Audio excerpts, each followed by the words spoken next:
विजया एकादशी व्रत कथा। फाल्गुन कृष्ण एकादशी।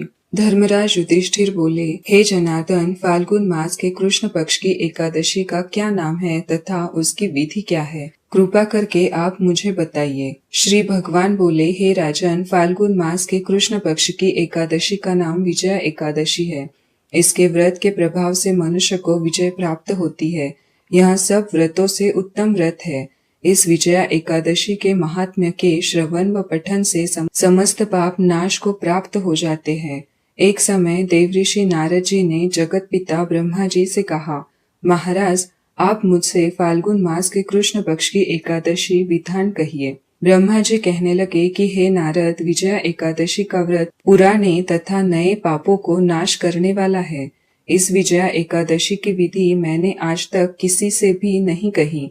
यह समस्त मनुष्य को विजय प्रदान करती है। त्रेता युग में मर्यादा पुरुषोत्तम श्री रामचंद्र जी को जब 14 वर्ष का वनवास हो गया, तब वे श्री लक्ष्मण तथा सीता जी सहित पंचवटी में निवास करने लगे। वहां पर दुष्ट रावण ने जब सीता जी का हरण किया, तब इस समाचार से श्री रामचंद्र जी तथा लक्ष्मण अत्यंत व्याकुल हुए और सीता जी की खोज में चल दिए। घूमते घूमते जब वे मरणासन्न जटायु के पास पहुंचे, तो जटायु उन्हें सीता जी का वृत्तांत सुनाकर स्वर्गलोक चला गया। कुछ आगे जाकर उनकी सुग्रीव से मित्रता हुई और बाली का वध किया। हनुमान जी ने लंका में जाकर सीता जी का पता लगाया और उसने श्री रामचंद्र जी और सुग्रीव की मित्रता का वर्णन किया। वहां से लौटकर हनुमान जी ने भगवान राम के पास आकर सब समाचार कहा।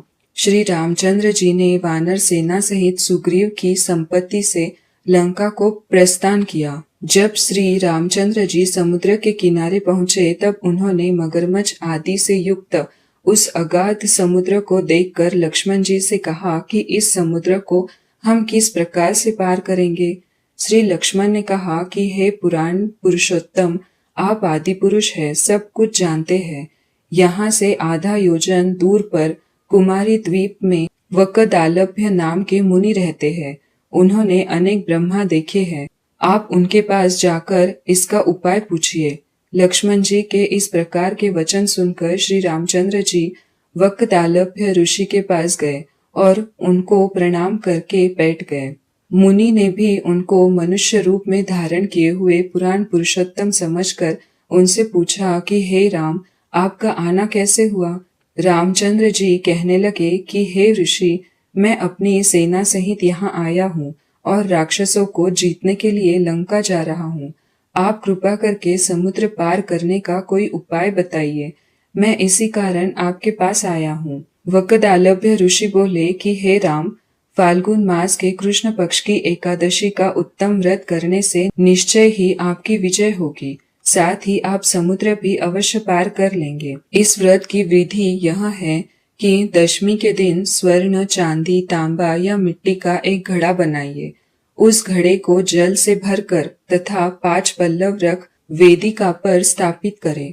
उस घड़े के नीचे सतंजा और ऊपर जौ रखे। उस पर श्री नारायण भगवान की स्वर्ण की मूर्ति स्थापित करें।